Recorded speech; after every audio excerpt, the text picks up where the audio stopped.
Bonjour à tout le monde et heureux de vous retrouver encore pour ce temps de méditation. Nous poursuivons notre méditation dans la première lettre de Paul à Timothée. Nous sommes au chapitre 1er et au verset 12 que nous lisons. Je rends grâce à celui qui m'a fortifié, à Jésus-Christ notre Seigneur, de ce qu'il m'a jugé fidèle en m'établissant dans le ministère. Moi qui étais auparavant un blasphémateur, un persécuteur, un homme violent, mais j'ai obtenu miséricorde parce que j'agissais par ignorance, dans l'incrédulité. Et la grâce de notre Seigneur a surabondé avec la foi et la charité qui est en Jésus-Christ. L'apôtre Paul poursuit ici sa lettre au jeune Timothée en faisant un témoignage personnel de l'œuvre de la grâce du Seigneur Jésus-Christ en lui. L'apôtre Paul rappelle son ancienne identité, car ce que nous commettons, ce que nous faisons révèle notre identité. Et l'apôtre Paul s'identifiait auparavant, donc comme un persécuteur, comme un blasphémateur. Et lorsqu'il dit ici blasphémateur, justement, il n'est pas en train de dire qu'il n'était pas une personne religieuse, mais la religiosité dans laquelle il vivait était loin de l'enseignement du Seigneur, loin de l'enseignement de Dieu, loin de l'esprit, de la lettre des enseignements contenus dans l'Ancien Testament. Donc, vous comprenez justement que l'apôtre Paul appartenant à la classe des pharisiens, justement, c'était détourné du véritable enseignement de la parole de Dieu, au point justement de détourner beaucoup d'autres dans le peuple d'Israël. Et l'apôtre Paul justement dira qu'il était ignorant de tout cela. Et cela justement le poussait à blasphémer en quelque sorte le nom de Dieu, à dire de Dieu ce qu'il n'était pas, ou du moins à obstaculer en quelque sorte l'œuvre de Dieu, l'œuvre de l'Évangile. Voilà pourquoi justement l'apôtre Paul dit ici qu'il était blasphémateur, qu'il était un persécuteur. Et quand nous lisons Actes des Apôtres au chapitre 8, nous voyons un apôtre justement qui était là en train d'agir de manière active pour empêcher en quelque sorte l'épanouissement ou du moins la diffusion de l'Évangile. Donc si vous lisez par exemple Actes chapitre 8 au verset 3, Actes chapitre 9 au verset 1, Actes chapitre 22 au verset 4, où l'apôtre Paul lui-même fait encore le témoignage, ou encore verset 26 au verset 9, vous aurez tout ce témoignage-là. Donc l'apôtre Paul ici rappelle qui il était auparavant, avant de rencontrer Jésus-Christ. Un persécuteur, un blasphémateur, un homme violent. Car la violence de l'apôtre Paul lui-même, justement, le mentionne. Lisons un peu Galates, s'il vous plaît, lisons Galates chapitre 1 au verset 11, où l'apôtre Paul fait cette déclaration. Il dit, je vous déclare, frères, que l'évangile qui a été annoncé par moi n'est pas de l'homme. Donc, il ne provient pas d'un homme. Il ajoute, car je ne l'ai ni reçu ni appris d'un homme, mais par une révélation de Jésus-Christ. Donc, ce que nous disions dans la vidéo précédente, que son apostolat, son message, est un message qu'il avait reçu directement de la bouche du Seigneur Jésus-Christ. Donc, il dit au verset 13, vous avez su en effet quelle était autrefois ma conduite dans le judaïsme, comme je persécutais à outrance et ravageait l'église de Dieu. Et comme j'étais plus avancé dans le judaïsme que beaucoup de ceux de mon âge et de ma nation, étant animé d'un zèle excessif pour les traditions de mes pères. Mais lorsqu'il plut à celui qui m'avait mis à part dès le sein de ma mère et qui m'a appelé par sa grâce de révéler en moi son Fils, afin que je l'annonçasse parmi les païens, aussitôt, je ne consultais ni la chair ni le sang. Donc, l'apôtre Paul ici rappelle donc qui il était auparavant. Donc, un ennemi de l'évangile, un ennemi de Christ.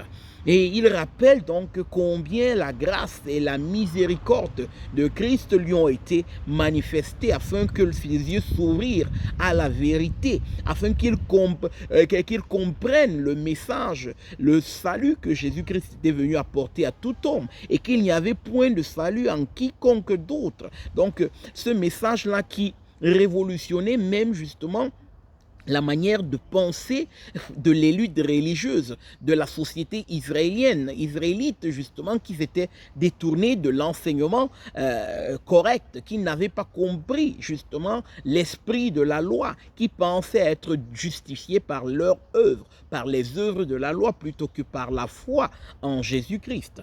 Donc cette justification exclusive, cette déclaration d'être juste aux yeux de Dieu exclusivement par la foi en Jésus-Christ, qui était vraiment un message révolutionnaire pour cette société-là. Non pas que c'était quelque chose de nouveau, car même dans l'Ancien Testament, le Seigneur parle d'une justification par la foi. L'apôtre Paul rappelle ici à Timothée justement la grâce qui lui a été manifestée. Non seulement Jésus-Christ lui a ouvert les yeux à la vérité, a pardonné ses péchés, lui a donné un cœur nouveau, mais il a choisi de l'établir dans le ministère. Il a choisi de lui confier son évangile afin qu'il le prêche à plusieurs, et en particulier aux nations gentilles, c'est-à-dire non juives, afin que l'évangile puisse être justement aussi annoncé parmi ces peuples-là, afin que la vérité puisse luire dans leur cœur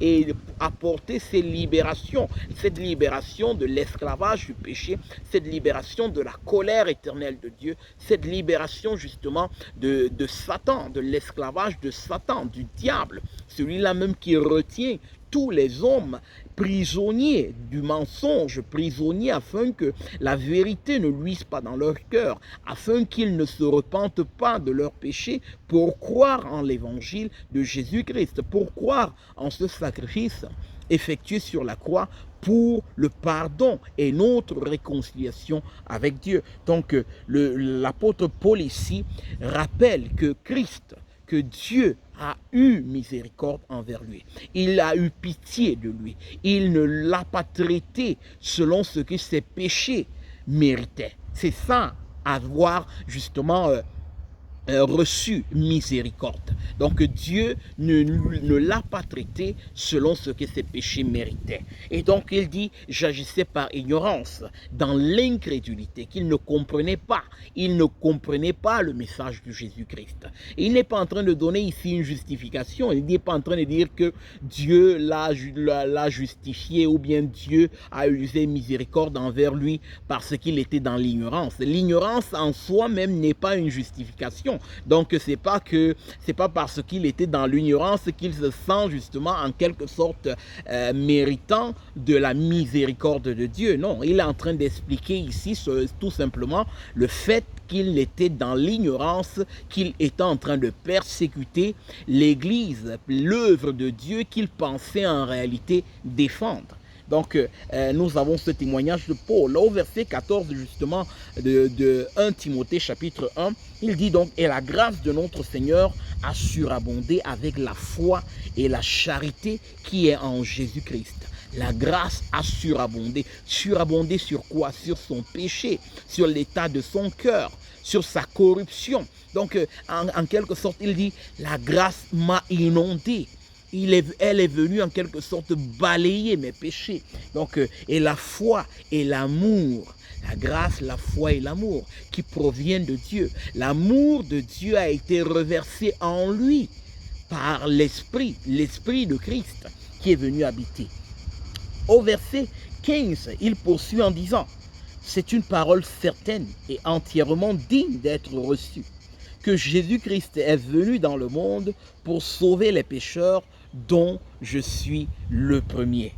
Regardez le temps verbal que l'apôtre Paul utilise. Il dit c'est une parole certaine et entièrement digne d'être reçue, que Jésus-Christ est venu dans le monde pour sauver les pécheurs, dont je suis le premier. L'apôtre Paul ne dit pas dont j'étais le premier. L'apôtre Paul sait que bien que Christ l'ait libéré de l'esclavage du péché, bien qu'il ait reçu une nouvelle vie, une nouvelle identité de la part de Jésus-Christ, il reste encore pécheur, c'est-à-dire il n'est pas parfait et qu'il dépend encore aujourd'hui, en ce moment-là, de la grâce de Dieu.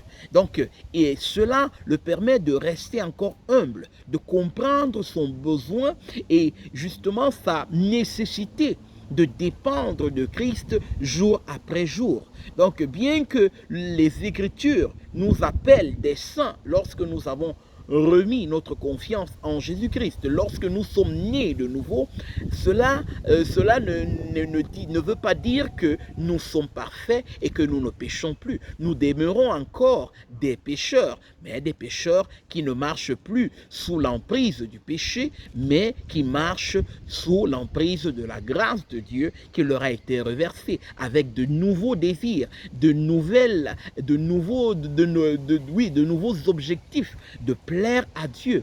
C'est un peu comme justement, oui, ça peut sembler une contradiction, mais c'est ça la réalité de la vie chrétienne.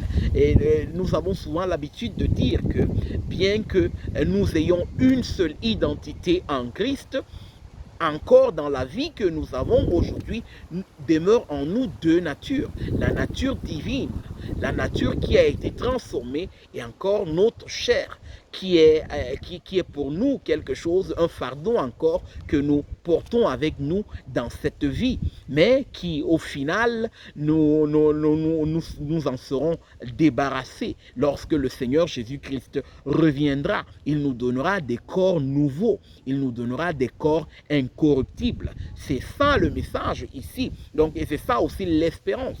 Et pendant ce temps-là, nous nous appliquons à renoncer à nous-mêmes par l'Esprit de Dieu qui habite en nous pour marcher selon l'Esprit que Christ nous a donné. Donc l'apôtre Paul ici rappelle encore le motif pour lequel Jésus-Christ est venu dans le monde. Et le Seigneur lui-même dans les évangiles disait aux pharisiens qui se croyaient justes par eux-mêmes qu'il n'était pas venu pour les justes, pour ceux qui pensaient qu'il n'avait pas besoin de lui, mais qu'il était venu pour les pécheurs, qu'il était venu donner sa vie pour la vie des pécheurs, pour leur donner justement une réconciliation avec Dieu. Et donc, l'apôtre Paul rappelle encore ce message central qui était celui de notre Seigneur Jésus-Christ. Au verset 16, il dit « Mais j'ai obtenu miséricorde, afin que Jésus-Christ fît voir en moi le premier toute sa longanimité, pour que je servisse d'exemple à ceux qui croiraient en lui pour la vie éternelle. » Donc l'apôtre Paul dit en quelque sorte ici que lorsque Jésus-Christ m'a transformé, il démontre encore par là à tous les autres que leur cas n'est pas grave. S'il a pu sauver quelqu'un qui était aussi pervers, quelqu'un qui agissait de la sorte tel que j'étais, il peut également vous sauver. Votre cas, votre situation n'est pas désespérée. Il n'y a pas de péché que la grâce de Dieu ne puisse atteindre, ne puisse pardonner. Et Christ est venu pour toi. Si toi aujourd'hui tu penses que tu as commis un péché irréparable, tu as commis un péché que Dieu ne peut pardonner, tu es en train de faire erreur. Tu es en train de te tromper. Car Jésus-Christ peut te pardonner. Jésus-Christ veut te pardonner. Et est-ce que tu auras justement cette humilité de croire en la parole de Jésus-Christ et de ne pas te fier à tes sentiments pour venir à lui afin d'être sauvé? C'est la parole, c'est en la parole de Jésus que tu dois avoir foi. Ce n'est pas en tes sentiments, en tes émotions. Car Jésus-Christ peut te sauver et il veut te sauver. Il est mort sur la croix pour tes péchés. Et l'apôtre Paul dit ici justement qu'il servisse d'exemple. Donc Jésus-Christ a démontré toute sa patience envers lui afin que cela soit justement un espoir pour tous ceux qui par la suite auraient cru, tous ceux qui par la suite, en considérant combien Dieu a usé miséricorde envers lui et s'attacher à ce même Dieu-là pour recevoir la grâce et la miséricorde. Donc, et l'apôtre Paul au verset 17 justement, il exalte encore ce grand roi, ce grand Dieu, ce Dieu extraordinaire, cette grâce immense, cette grâce justement, oui, dont on ne peut même pas qualifier, dont on ne peut même pas exprimer, qu'il a manifesté envers lui. Il dit au verset 17, au roi des siècles, immortel, invisible. Seul Dieu soit honneur et gloire au siècle et des siècles. Amen. C'est ça l'attitude d'un cœur reconnaissant de la grâce de Dieu. C'est ce qui découle d'un cœur qui est reconnaissant de la grâce de Dieu. Est-ce que cette gratitude-là habite dans ton cœur? Car si tu as été transformé par la grâce de Jésus-Christ, cette même gratitude-là habitera dans ton cœur. Ces mêmes paroles qui découlent du cœur de l'apôtre Paul découleront du tien. Parce que chaque jour tu considères d'où le Seigneur t'a pris, de la boue dans laquelle il t'a retiré pour te nettoyer, pour te donner de nouveaux vêtements, pour te donner une nouvelle identité, une identité d'enfant bien-aimé dans son royaume, dans sa maison, pour te revêtir de son esprit comme sceau de ton appartenance à lui. Cet esprit-là qui habitera en toi et demeurera en toi pour toujours, pour te guider dans les voies de Dieu. Et l'apôtre Paul poursuit à Timothée, donc dans cette lettre au verset 18, il dit: le commandement que je t'adresse, Timothée mon enfant, selon les prophéties faites précédemment à ton sujet, c'est que d'après elles, tu combattes le bon combat, en gardant la foi et une bonne conscience. Cette conscience, quelques-uns l'ont perdue et ils ont fait naufrage par rapport à la foi. De ce nombre sont Hyménée et Alexandre que j'ai livrés à Satan afin qu'ils apprennent à ne pas blasphémer. Donc l'apôtre Paul ici encore adresse cet encouragement à Timothée sur la base justement des paroles prophétiques qui ont été faites à son sujet, c'est-à-dire justement donc des dons qui ont été justement vus en lui et que le Seigneur Jésus-Christ lui a donné afin qu'il serve le Seigneur. Car le Seigneur nous sauve pas pour nous-mêmes. Le but de notre salut n'est pas, le but final de notre salut, c'est pas nous-mêmes. C'est la gloire de Dieu, pour que nous nous mettions au service de Dieu, pour accomplir les œuvres de Dieu qui sont relatives au salut des âmes, des personnes qui nous entourent. Et l'apôtre Paul invite Timothée à combattre le bon combat.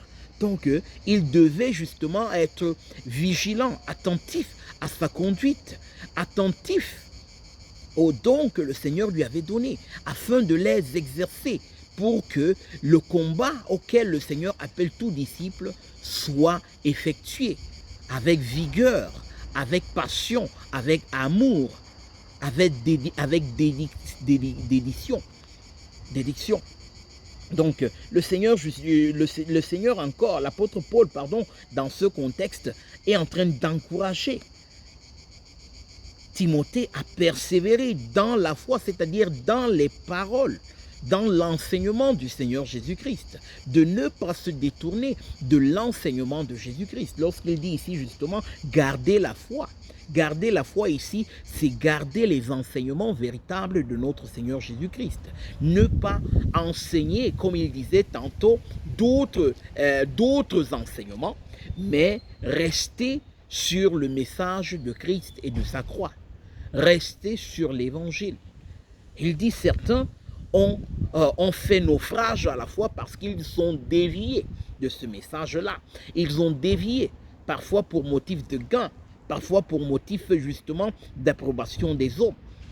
Ils ont dilué le message du Seigneur Jésus-Christ au point où ce n'est plus justement un remède, mais c'est devenu un venin pour tous ceux qui les écoutent, tous ceux qui justement, suivent leur pas. Et l'apôtre Paul met encore en garde Timothée. Gardez la foi et une bonne conscience. Une bonne conscience. Il revient avec ce terme-là. Et c'est décisif. C'est décisif. Car le disciple de Christ a la crainte de Dieu. Il veut plaire à Dieu et non pas aux hommes. Et regardez un peu ce que l'apôtre Paul dira justement encore à propos dans Galates au chapitre 1 au verset 10 pour vous faire comprendre encore quelle est l'attitude du serviteur de Jésus-Christ. Il dit ici, et maintenant, Est-ce la faveur des hommes que je désire ou celle de Dieu? Que recherche le disciple de Jésus? La faveur de Dieu, l'approbation de Dieu ou celle des hommes? Il ajoute, est-ce que je cherche à plaire aux hommes? Si je plaisais encore aux hommes, je ne serais pas serviteur de Christ. Nous devons faire un choix. Chercher à plaire aux hommes ou plaire à Dieu. Ou chercher à plaire à Dieu dans tout ce que nous pensons, dans tout ce que nous disons, dans tout ce que nous faisons. Dieu nous appellera en jugement. Il jugera les secrets de notre cœur. Nous ne pouvons pas nous cacher devant le Seigneur. Nous devons faire très attention. Nous examiner encore une fois pour voir si nous sommes en train de marcher de manière agréable à Dieu. Si nous sommes en train de marcher selon Christ. Si nous sommes en train de marcher dans la vérité. Car nous pourrions nous tromper. Et si ce n'est pas le cas, nous devons nous repentir et recommencer à marcher selon la vérité, selon l'enseignement de Jésus-Christ. Car c'est cela qui nous garantit que nous serons sauvés, que nous entrerons dans sa gloire au moment de sa manifestation. Rien d'autre ne pourra être une garantie pour nous. Nous devons persévérer, persévérer et ne pas faire naufrage, comme dit l'apôtre Paul, comme certains, en citant les noms de certains ici, qui ont fait naufrage quant à la foi, qui se sont écartés de l'évangile de Jésus-Christ. Le tout dans la vie chrétienne, ce n'est pas comment est-ce que nous commençons la vie chrétienne, mais comment est-ce que nous la terminons. Et la manière dont nous terminons la vie chrétienne est le témoignage de ce que l'œuvre de Dieu a été véritablement accomplie en nous ou pas. Tel est le témoignage final. Voilà pourquoi, oui, d'une part, nous pouvons avoir l'assurance aujourd'hui, mais cette assurance-là nous est renouvelée dans la mesure où nous marchons dans l'obéissance à Christ et à sa parole. C'est là le témoignage du Saint-Esprit à notre esprit que nous sommes enfants de Dieu parce que nous marchons de manière agréable à Dieu. Que Dieu te bénisse. Et si tu n'as pas encore cru en l'évangile de Jésus-Christ, c'est encore là une opportunité de te repentir de tes péchés, car tu es en train de te diriger tout droit en enfer. Ton péché te condamne. Tu es sous la condamnation éternelle. Et rien de ce que tu puisses faire ne pourra te sauver. Et Christ seul et son sacrifice sur la croix est suffisant pour te sauver. Crois en Jésus-Christ. Confesse tes péchés et dispose-toi à renoncer à ces péchés et invoque la grâce et la miséricorde de Dieu afin qu'il te vienne en secours, qu'il te lave lui-même et qu'il te purifie. Et si Dieu te lave lui-même, tu seras pur. S'il te purifie, tu seras purifié. Que la grâce et la miséricorde de notre Seigneur Jésus-Christ abondent envers toi. Amen.